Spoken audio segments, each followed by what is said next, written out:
¿Qué tal, mis amados? Luis Eduardo López, siervo de Jesucristo, un saludo muy afectuoso. Hoy estamos grabando, estamos transmitiendo desde Concepción, Antioquia, un pueblo muy lindo, a unos 80, 78 kilómetros de Medellín. Estamos estudiando el reino de Dios, venga tu reino. Y le preguntaron a Jesús en Lucas 17, 20. Preguntado por los fariseos, ¿cuándo había de venir el reino de Dios? Le respondió y dijo, el reino de Dios no vendrá con advertencia, ni dirán helo aquí, helo allí, porque he aquí el reino de Dios está entre vosotros. Al estudiar el reino de Dios nos encontramos con muchas cosas que parecen contradictorias, pero es sencillamente hacer un estudio juicioso y veremos diferentes, muy diferentes aspectos del reino. Son los diversos aspectos del reino, porque el reino nos dice, el reino está aquí, y después dice, el reino vendrá, y como nos dice también en Segunda de Crónicas 26 dice, cuando en la hermosa oración de Josafat, él decía sabiamente, y de lo que tenemos que tener memoria y recordarlo y tenerlo en cuenta. Jehová Dios empezó su oración invocando el nombre del Dios eterno y alabándole. Jehová Dios de nuestros padres, ¿no eres tú Dios en los cielos y tienes dominio sobre todos los reinos de las naciones? ¿No está en tu mano tal fuerza y poder que no hay quien te resista? Entonces vemos que el reino de Dios está, y que el reino de Dios siempre ha estado, y que el reino de Dios será, y su soberanía es por los siglos de los siglos, y su reino es eterno, como lo dicen muchísimas versiones y muchísimos versículos de las Sagradas Escrituras. El reino de Dios vendrá, pero también el Señor Jesucristo nos enseña a orar y a pedirle al Padre, venga tu reino. Es decir, el reino es, el reino fue, el reino es y el reino será, pero también nos pide que oremos por la venida del reino. Entonces, ¿qué es el reino de Dios? La Biblia no define qué es el reino de Dios, y hay que incluir ciertos elementos como en el uso del término el reino de Dios tiene que haber un dominio, una esfera física de autoridad. Es, número uno, un dominio físico o esfera de autoridad. Número dos, incluye un gobernante. Número tres, un pueblo que es gobernado, y un territorio físico donde tiene dominio y lugar. Entonces miremos brevemente, porque vamos a ver que estos aspectos no son contradictorios, y nosotros hemos de vivir siempre teniendo en cuenta que Dios está entre nosotros. Venga tu reino, Él ya vino a reinar a nuestros corazones, y si queremos reinar en la eternidad con nuestro Dios, hemos de decirle que venga a reinar hoy, porque el Señor, cuando vuelva, vendrá a juzgar. Él vino como un humilde carpintero, ¿sí?, a pagar la deuda del pecador, pero vendrá como rey, como juez, como sumo sacerdote, como el Todopoderoso, como el Eterno. Entonces tiene que haber un gobernante, y tiene que tener autoridad y potestad para regir. Y en el concepto bíblico ya lo vimos, que se le reconoce ese poderío y ese señorío sobre todo el universo y sobre todas las naciones en muchísimas partes de la Sagrada Escritura. Desde el principio, desde el Apocalipsis, desde el Génesis hasta el Apocalipsis, queda claro que el dominio de nuestro Dios está por encima de todas las cosas. ¿Sí? Y el término trono nos habla de la sede, el lugar desde donde se ejerce la autoridad, que Dios es omnipresente, sí es correcto, pero hablamos de la presencia localizada de Dios, que está en su trono, pero de la presencia omni, es decir, en todas partes, en todos los lugares. El reino entonces debe tener un gobernante con una autoridad para regir, ¿sí? Esa es la esencia. En segundo lugar, el término, el reino para regir. Un reino, debe haber un reino. ¿Dónde debe gobernar el rey, el gobernante? Se enfoca este elemento en los súbditos, no propiamente en la autoridad, sino el reino. Él tiene la autoridad, pero ha de ejercerse en unos súbditos y el ejercicio de la autoridad está en el cielo y está en la tierra. Gobierna sobre todo lo creado y Él ha creado los cielos y la tierra. Padre nuestro que estás en los cielos. Y en el principio Dios creó los cielos y la tierra. Un reino no puede existir si realmente no hay súbditos. Y entonces, toda potestad me es dada en el cielo y en la tierra, dijo nuestro Señor Jesucristo. O sea que está gobernando Dios en la tierra, ejerce su dominio, su reino está, por supuesto, nunca ha estado ausente de su creación, solo que en este momento son los diferentes aspectos del reino y vemos que el reino de Dios está ahora en crecimiento, bajo ataque por las tinieblas, por Satanás, sus súbditos los demonios y sus súbditos todos los seguidores, los que han rechazado a nuestro Señor Jesucristo, porque dice, el que no está conmigo está en contra mía. Entonces, toda potestad me es dada en el cielo y en la tierra. La potestad es esencial. El reino es más que la potestad, ¿cierto? En tercer lugar, el ejercicio de la autoridad. Un reino debe existir. Para que exista un reino debe existir el ejercicio real de la autoridad. Está el rey que tiene la autoridad, están los súbditos sobre los cuales se ha de ejercer la autoridad y está el ejercicio eficaz, actuante sobre esos súbditos, ¿sí? Es un ejercicio activo y efectivo de la autoridad, ¿cierto? Y como dice también en Primera de Crónicas, que nos da, incluye todos estos elementos. Tuya es, oh Jehová, Primera de Crónicas 29, 11 y 12. Tuya, oh Jehová, es la magnificencia, el poder, la gloria, la victoria y el honor. Que tiene nuestro Dios como soberano de toda su creación en el cielo y en la tierra, tiene la magnificencia y el poder, la gloria, la victoria y el honor, porque todas las cosas que están en los cielos y en la tierra son tuyas. Tuyo, oh Jehová, es el reino y tú eres excelso sobre todo. Las riquezas de la gloria proceden de ti y tú dominas sobre todo.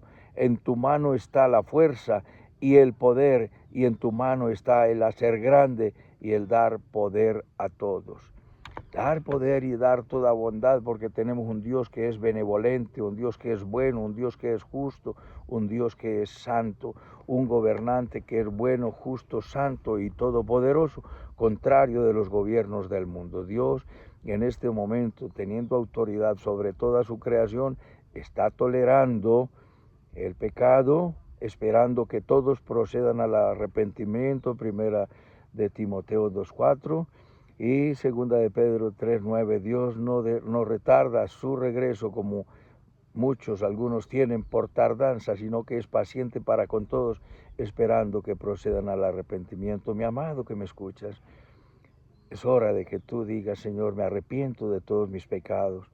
Yo he gobernado en mi vida y mi vida ha sido un desastre, ha sido caótica y mi vida sin ti no tiene sentido y solo tiene una ruta, la perdición.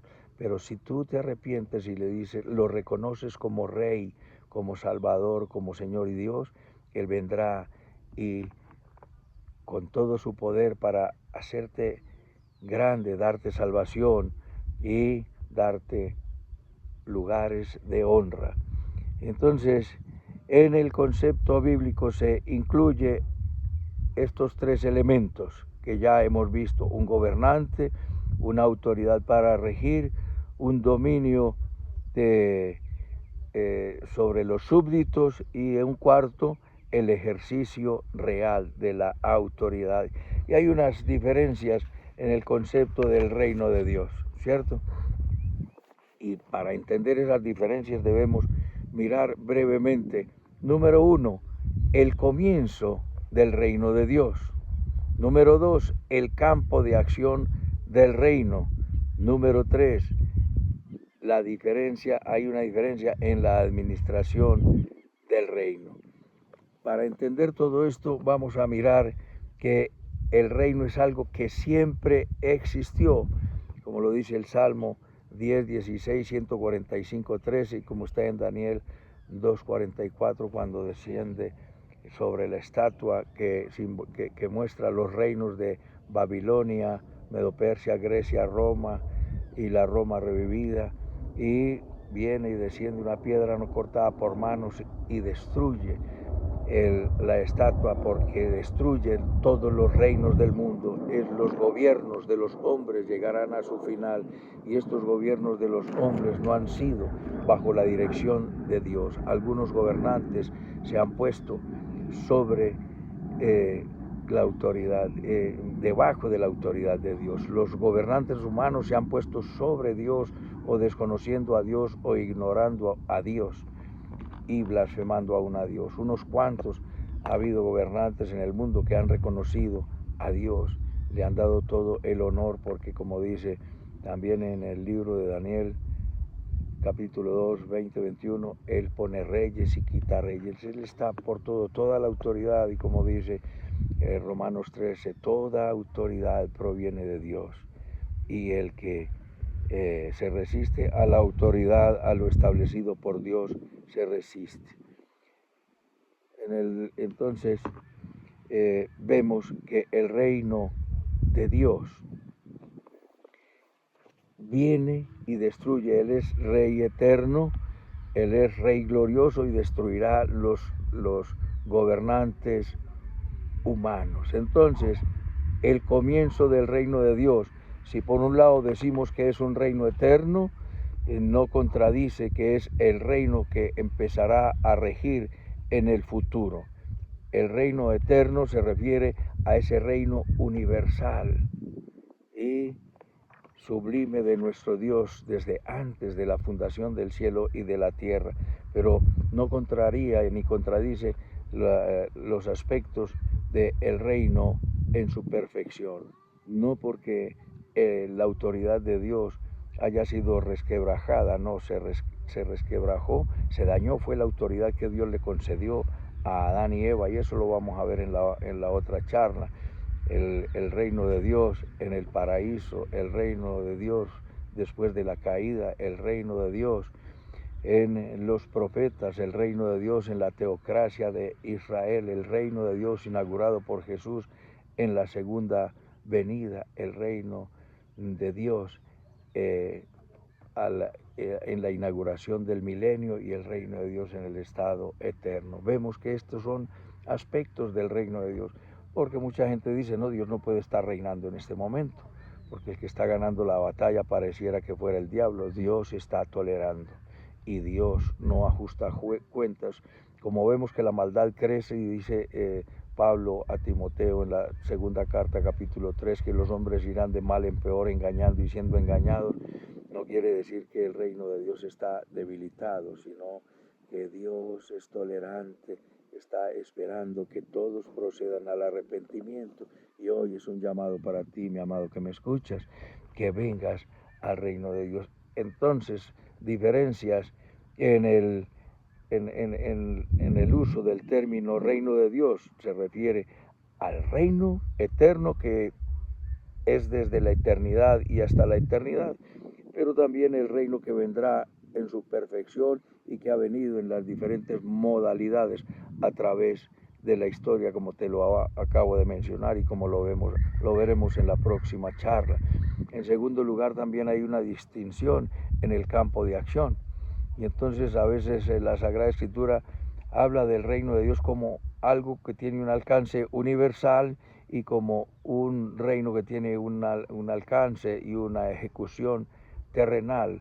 Dios gobierna sobre su universo, Dios gobierna sobre toda su creación y todas las galaxias, que hay más de 170.000 millones de galaxias según los últimos datos y según escuchaba en una enseñanza de un gran maestro, cuando se haga el cielo nuevo y la tierra nueva y todo será pasado por fuego, y Dios hará todas las cosas nuevas donde mora la justicia.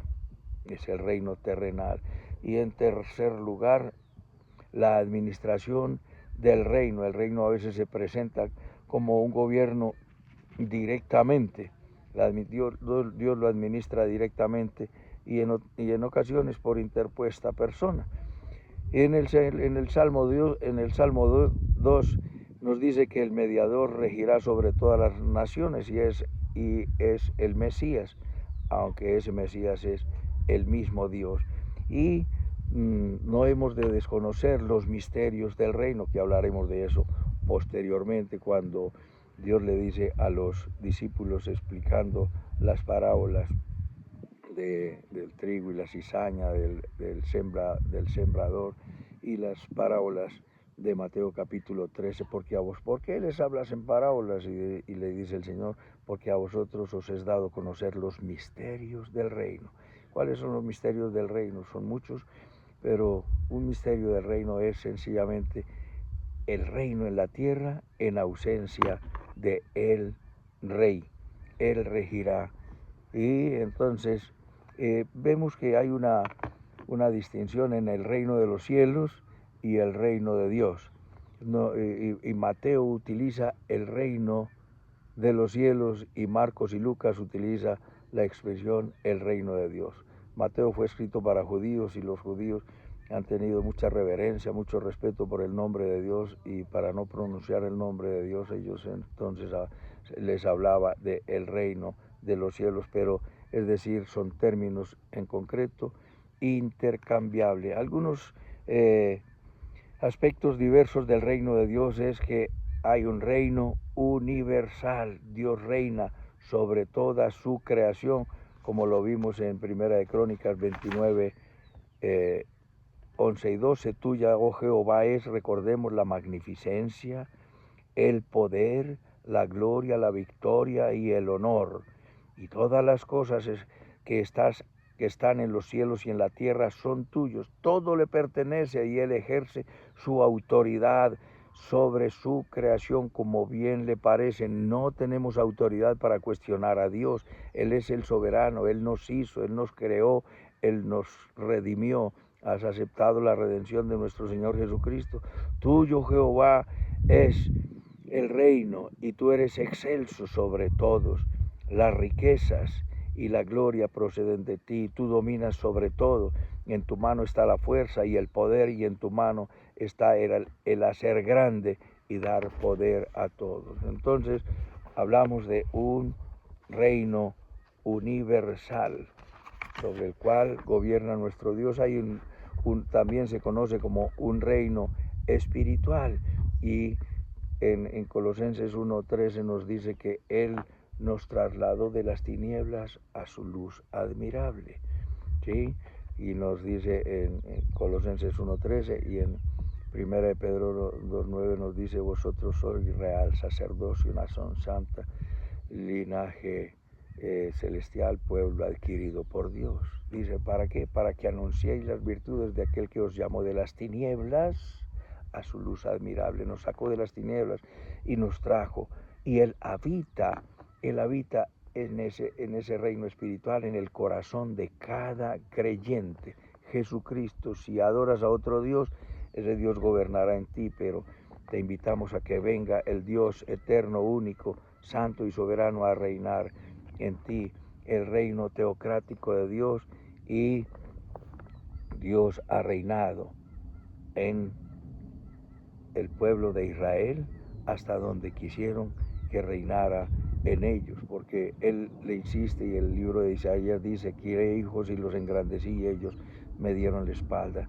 Y él gobernó en el reino en el pueblo de Israel, en un reino teocrático, hasta que ellos le dijeron a Samuel: tus hijos no andan en integridad, tú estás viejo, queremos un rey. Como no quisieron que el Dios eterno imitar al Dios eterno, dejarse gobernar por el Dios eterno, entonces hicieron en imitación a los hombres un gobernante humano y se metieron en la sin salida, porque ese rey, el primero que fue Saúl, la embarró de muchas maneras. Invocó a los espíritus y el único espíritu que podemos invocar es el Espíritu Santo. Como Dios no le respondía y no encontraba el profeta, fue y buscó una bruja y hizo muchas cosas que no es el caso ahora, pero no gobernó a la manera de Dios. El reino, el misterio del reino de Dios es el gobierno de Dios en ausencia del rey. Él vino, inauguró el reino y dio talentos, unas monedas, una moneda 1, 2 al otro y 5 al otro, y él vendrá a ajustar cuentas. Dios está reinando desde los cielos en los suyos y está tolerando que los otros hagan lo que a bien tengan, pero por eso estamos nosotros como siervos, como misioneros, proclamando la grandeza de Dios. Vendrá un reino milenario y un reino que es eterno. Vienen cosas maravillosas y disfrutaremos de ellas solo si nos ponemos en las manos del Señor. Entonces hay un reino, hay un gobernante, hay unos súbditos, hay un territorio, hay un marco de autoridad, hay un trono que es la sede del gobernante, y Dios reina desde los cielos y Dios reina desde el trono de tu corazón. Que tu corazón sea el trono de Dios. Bájate de tu trono donde estoy sentado yo. Allá en el corazón del ser humano hay un trono y ahí estoy sentado yo, pero yo me bajo y Él viene a reinar en mí. Venga a tu reino y hágase tu voluntad y tu vida será otra completamente y hará la transformación dándote poder, gracia y dándote bendiciones, protección y salvación. Ponte en las manos del Rey, vive diferente con la esperanza de la gloria de Dios. Inclina tu rostro y dile conmigo: bendito Padre Celestial, te doy las gracias por tu palabra. Tú eres el Rey y el reino presenta muchas modalidades, pero vendrá el tiempo donde Jehová será uno y uno su nombre y reinará sobre toda la tierra, como dice Zacarías 14:9. Ven a reinar tu reino perfecto. Te entrego mi vida y haz de mí un vaso útil en tus manos. En Cristo Jesús, Señor nuestro. Amén y amén. Un abrazo, mis amados, y hasta otra oportunidad.